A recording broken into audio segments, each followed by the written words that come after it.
Hey traders, welcome back to the channel. In today's video, we're diving deep into one of the most essential concepts in ICT trading, the different types of blocks that smart money uses to manipulate and move the market. We'll be breaking down key structures like the order block, breaker block, mitigation block, rejection block, and even the CISD. If you've ever been confused about how these blocks work when they form, how to identify them, and how to trade around them, then this video is for you. Alright, let's start with the basics.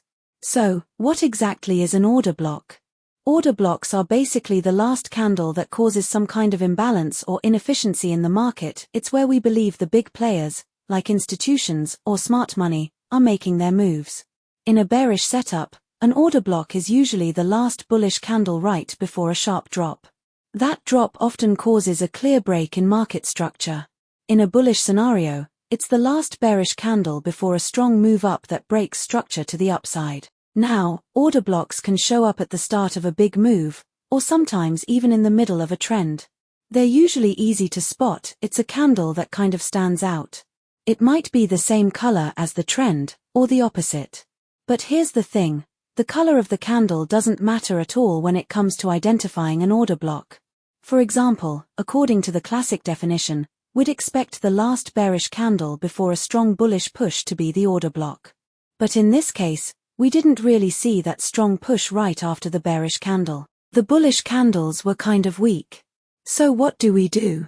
Instead, we look at the last weak bullish candle right before that strong bullish candle kicks in, and we treat that as our order block.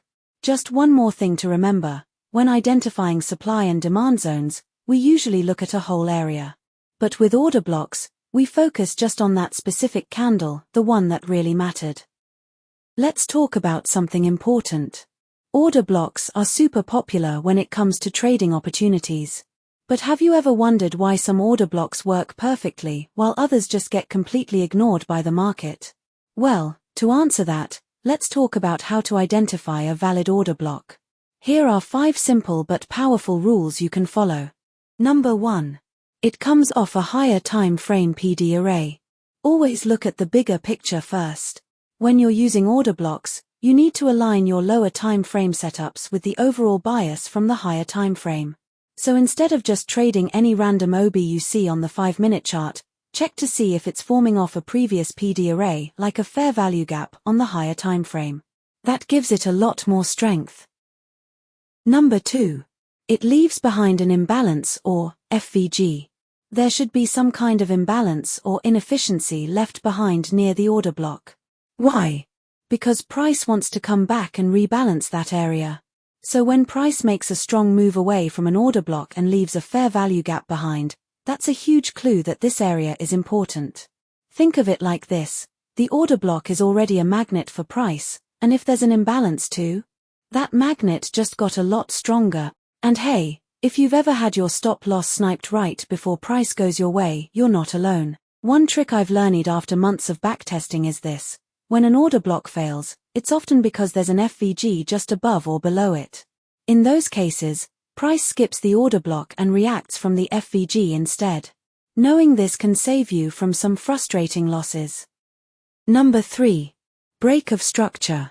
A strong order block usually causes a break in market structure, or what we call a BOS. This shows that the market is making a real shift, whether it's continuing the trend or changing direction. No BOS. Probably not a solid OB. Number 4 is liquidity sweep. Before reacting, the price should take out liquidity. This means it should sweep the highs or lows from previous candles, like those equal highs or equal lows you often see stacking up. Price grabs the liquidity, stops people out, fills any nearby gap, hits the OB, and then continues its move. This gives us high probability OBS to trade from. Let's say there's a nice OB sitting just below equal lows, and we've got a gap there too. Price breaks through the liquidity, fills the gap, taps the OB, and then boom, moves in our direction. Sometimes traders think a break below a higher low means a change of character. But in reality, it might just be a liquidity grab before price continues higher. Always zoom out and check. Number 5. Unmitigated or not touched yet. This one's important. Order blocks are one-time use. Once price taps into an order block and reacts, that block is considered mitigated and no longer valid for a new trade. So you're looking to trade them on the first touch only. If you keep these 5 rules in mind, you'll be able to spot high-probability order blocks and trade them with way more confidence. And that wraps up our deep dive on order blocks. I hope it all makes sense now and gave you a clear picture of how to use order blocks the right way. Alright, time to dive into another crucial concept in ICT trading, the breaker block. This one's a game changer, so let's break it down together. So, what is a breaker block? Simply put, a breaker block is an order block that initially failed to hold but later turns into an important supply or demand zone on the chart. This usually happens when the market breaks through an order block in the opposite direction, causing it to flip its role. Supply becomes demand, or demand becomes supply. Think of it as a price zone where positions are mitigated and new ones are potentially added. When price breaks through a strong supply or demand zone without showing respect, that zone often switches roles. For instance, a demand zone might become a supply zone, and vice versa. The same rule applies to order blocks. Sometimes, the market overlooks an order block due to reasons like structural changes, overbought-oversold conditions, higher time frame levels being tapped, or fundamental news events. When this happens and price breaks through a valid demand zone downward, it flips into a supply level, and that's your breaker block. From here, we usually expect the price to reject and keep moving in the same direction. To use breaker blocks effectively, there are a few key things to look for. Number 1. Liquidity clearance. For a breaker block to be valid, price should first sweep liquidity, either buy side or sell side, before any market structure shift occurs. Unlike standard order blocks, breaker blocks don't require a candle close above or below the swing high-low, just the breach is enough. Number 2. Strong price action. In a bullish setup, price should form a higher high with momentum. In a bearish setup, a lower low is expected. Avoid signals from just one candle, look for clear movement over several candles. Number 3. Body closure break. The price must break and close above or below the breaker block with the candle body, not just a wick or shadow. That confirms the breakout. Number 4. One-time use only. Breaker blocks are most effective the first time price comes back to them. Once mitigated, don't rely on them for future trades. Let's see it in chart, a real example on Euro 15-minute chart. We start with a swing low, followed by a swing high, then a strong drop that breaks the previous swing low. This confirms a valid order block, suggesting strong supply for short positions. After clearing the sell-side liquidity, the market reverses and breaks the structure back upward, flipping the old supply into a bullish breaker block.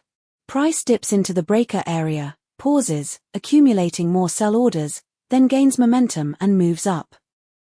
Let's explore mitigation blocks, another key ICT concept. Now that we've got a good grasp of breaker blocks, let's take it a step further and dive into mitigation blocks. While they share similarities, mitigation blocks come with their own unique behavior and purpose in market structure. Ready? Let's go. What is a mitigation block? A mitigation block refers to an order block that previously failed to hold, but later turns into an important supply or demand zone on the chart. Sounds familiar? That's because it's quite similar to a breaker block. The key difference lies in the structure and psychology behind them. Here's what happens. When the price breaks through a prior order block, whether demand or supply, without respecting it, that zone tends to flip roles. So, a supply zone might turn into a demand zone, and vice versa. These shifts typically occur due to changing market dynamics like structural changes, reaching key levels on higher timeframes, extreme overbought-oversold conditions, or major fundamental news. Mitigation blocks work as areas where traders look to mitigate or reduce their losses from previous failed trades. These blocks often attract liquidity and give us potential trade setups. Mitigation and breaker block. What's the difference?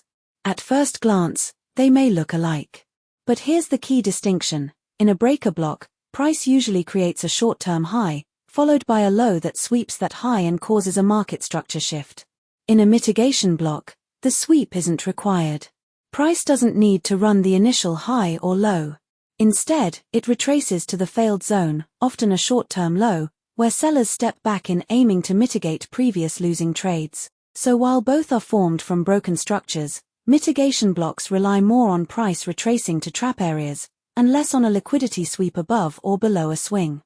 And you should know that all the rules we mentioned for a valid breaker block also apply to a mitigation block, such as being single-use, having a strong body, and the other points, which I won't explain again here to keep the video short. Rejection blocks are another key concept in smart money concepts trading. These formations reveal where the market strongly refuses a certain price level, often signaling that a reversal or sharp retracement is just around the corner. Understanding how to identify and trade rejection blocks allows you to spot areas of liquidity manipulation, giving you the edge to enter trades with better timing and precision. A rejection block refers to a buy or sell zone that appears on the chart as long wicks or shadows of candles, typically at major market highs or lows. This happens when the market pushes into a price level, usually around key supply-demand or support resistance. That move is sharply rejected, leaving behind a long tail on the candle. These wicks are not random, they represent institutional activity, absorbing liquidity or trapping retail traders. For smart money traders, these are key areas to watch for potential entries after a false breakout or liquidity sweep. While I usually explain concepts using the 15-minute time frame, in this case, let's look at the monthly chart of the dollar index to show that this idea works just as well on higher timeframes too. On the monthly USD index chart, there's a clear uptrend where the price pulls back into a fair value gap. In this zone, equal lows are formed, this builds liquidity. So, we expect a liquidity sweep. And guess what? As soon as that liquidity is grabbed, the price shoots up and forms a rejection block. We mark the wick of that candle as our rejection block. If price later pulls back to the 50% level of that wick, it becomes a great potential entry for a buy. These setups can offer really solid trades. Now let's flip the script and talk about a bearish scenario using the Euro's monthly chart. Here, we see a big drop, and we expect the price to correct back toward a specific order block. As it hits that area, bearish candles often appear, tempting less experienced traders to jump in short. But what actually happens? The market turns around, takes out those sellers' stop losses, triggers buy orders, and then moves in the opposite direction. Boom, that creates a candle with a long wick or shadow. That's your bearish rejection block. It forms when price spikes upward but quickly falls back, signaling that higher prices were rejected. To mark it, use the upper wick of that candle. If price retraces back to the 50% level of that wick, it's a solid setup for a short entry. Just like bullish rejection blocks, bearish ones are packed with stop-loss and limit orders, and when price returns to that area, it's often a great place to look for a trade. Now, a quick but important heads-up. Not every rejection block on a chart will lead to a winning trade, especially if it's just floating there without a clear context or structure. To trade rejection blocks effectively, they need to line up with other market factors. Through backtesting, we've found that rejection blocks are most reliable when certain conditions are met. So, here are a few key rules to help you improve the accuracy and success of this setup. Here's something really interesting I've found in my analysis. Number 1. When a rejection block forms right around 9:25 or 9:30 a.m. New York time, it often becomes a powerful signal. What's fascinating is that the high or low of that candle rarely gets violated during that time frame, making it a setup worth paying attention to. It actually shares a lot of similarities with the ICT silver bullet concept. Let's look at an example. On this 15-minute chart of the Dow Jones, there's a candle formed at 9:30 a.m. that acts as a rejection block. The market respects that candle and continues to move in its direction until the end of the session. That kind of behavior really adds credibility to the setup. Number 2. Rejection blocks on multiple time frames. Another way to boost the strength of a rejection block is when it forms at the same time on more than one time frame. For instance, if a rejection block appears on both the 5-minute and 1-minute or 15-minute and 1-minute charts, it becomes a much more reliable signal. Take a look at this multi-time frame Nasdaq chart. You'll see the rejection block shows up on the 4-hour, 1-hour, 30-minute, and 15-minute timeframes. When that happens, it's a strong confirmation and a high probability trade signal. Number 3. SMT or smart money technique, alignment. Rejection blocks also pair well with SMT, which is basically a form of divergence. When SMT lines up with a rejection block, it gives you even more confidence in your trade. For example, if you compare the dollar index and euro charts, you'll notice how SMT divergence alongside a clean rejection block creates a really strong and attractive trade setup. Number 4. Rejection at a higher time frame key level. As we've touched on before, rejection blocks are most effective when they occur at important zones on higher timeframes. Think 4-hour, daily, or even weekly levels. These zones carry a lot of weight in the market. When price taps into one of these levels and forms a rejection block, it's often a signal that a reversal could be underway. Without that higher timeframe confluence, a rejection block might show up in a less meaningful area, and that can lower the chance of a solid trade. Number 5. Sweeping a liquidity pool. This next point ties into ICT principles, institutional order flow and liquidity grabs. Rejection blocks often form right after the price sweeps a major liquidity pool, usually just above a recent high or below a low. That liquidity sweep creates a long wick, showing us that the market made a move to trap traders and reverse. After this sweep, the price often turns sharply, and that wick is what we mark as our rejection block. Some traders even call these institutional funding candles, and they often become prime areas for high probability setups. Number 5. One-time use. Rejection blocks are usually meant for one-time use. That means once price has entered and respected a rejection block, it's best not to rely on that same zone again in future trades. Focus on the opportunity the first time price comes into it. After that, the setup loses its edge. That pretty much wraps up everything I've learned and tested about rejection blocks. Of course, not every trade will tick every single box we've discussed, and that's totally okay. Depending on your strategy, even using just 2 or 3 of these confirmations can give you a strong setup. One last tip: gold tends to respond really well to rejection blocks, so keep an eye on that. Personally, I also like using this strategy with Nasdaq and the Dow Jones, as they offer clean reactions and good volatility. Another key concept: change in state of delivery. Alright, let's talk about another important and powerful trading concept: change in state of delivery, or CISD as it's known in smart money and institutional trading circles. So, what is CISD? CISD refers to a sharp reversal in market momentum, a sudden shift from bullish to bearish movement or vice versa. It signals that the market may be ready to reverse direction, offering high risk but potentially high reward trading setups. You can think of it as a cousin to concepts like change of character or market structure shift, widely used in ICT and smart money trading. Just like those, CISD helps us identify key turning points in market structure and get into trades at the right moment. So, how do you identify a CISD? It's actually pretty straightforward. To spot a CISD level, look at the last 1 to 4 candles on your chart. Find the first bullish or bearish candle that signals a momentum shift. Then, mark the opening price of the next candle as your CISD level. This level acts as a trigger zone. For example, a bearish CISD occurs when price closes below a bullish price delivery area, suggesting that bullish momentum has failed. Let's say the market is trending strongly upwards, breaking structure and forming higher highs. All signs point to bullish continuation. But suddenly, price drops below the demand zone, closing beneath it. That's a change in state of delivery. The bullish momentum has broken, and sellers are taking control. This tells us the previous breakout may have been a liquidity trap, a false move designed to lure in buy orders before reversing. In this case, your bias flips bearish. The broken support now acts as resistance, and when price retraces to that level, it becomes a great area to enter a short trade. So, in bullish CISD it works the same way in reverse. Imagine the price is trending down, then sweeps liquidity below a key low, and suddenly breaks back above a bearish delivery zone. That's your bullish CISD. It shows that sellers have lost control, and a reversal to the upside could be in play.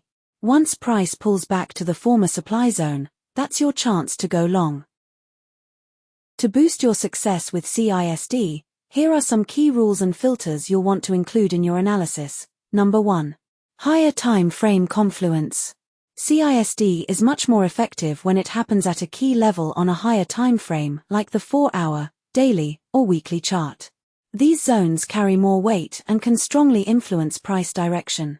If you see a CISD pattern forming after price interacts with a higher timeframe level, it adds serious credibility to the setup. Number 2. Liquidity sweep before the reversal. A strong CISD setup is usually preceded by a liquidity purge, price sweep stop losses sitting above equal highs or below equal lows. This clears out weak positions and prepares the market for a sharp reversal. When you see this pattern followed by a CISD, it's a strong signal that the market is shifting direction. Number 3 is volume confirmation and fair value gaps. Keep an eye on volume during the shift. A good CISD setup is often supported by higher trading volume, which shows that institutions or big players are behind the move. You can often spot this volume spike through the appearance of FVG's imbalances that form when price moves aggressively in one direction. When a CISD forms alongside an FVG, it's a strong confirmation. Number 4. Retest of the origin level. Once price breaks through the delivery zone, wait for a retest of that level. This is where structure flips, support becomes resistance, or resistance becomes support. Entering on the pullback improves your risk to reward and confirms the market has truly shifted direction. Number 5. Consecutive candle closure. For a CISD pattern to be valid, a bearish CISD must close below consecutive bullish candles. A bullish CISD must close above consecutive bearish candles. And yes, consecutive matters here. It helps confirm the strength of the momentum shift. In this video, we explored some of the most important block types used in ICT and smart money trading concepts, including order blocks, breaker blocks, mitigation blocks, rejection blocks, and the change in state of delivery or CISD. Each of these blocks serves as a structural clue in understanding how institutional traders operate and where high probability setups might form. These concepts are most effective when used together in context, with proper confluence, and supported by higher time frame structure and liquidity. As always, remember, backtest, stay disciplined, and never trade blindly. Let the market show its intention, then react with a clear plan. Thanks for watching, and if you found this helpful, don't forget to like, comment, and subscribe for more deep dives into smart money trading strategies.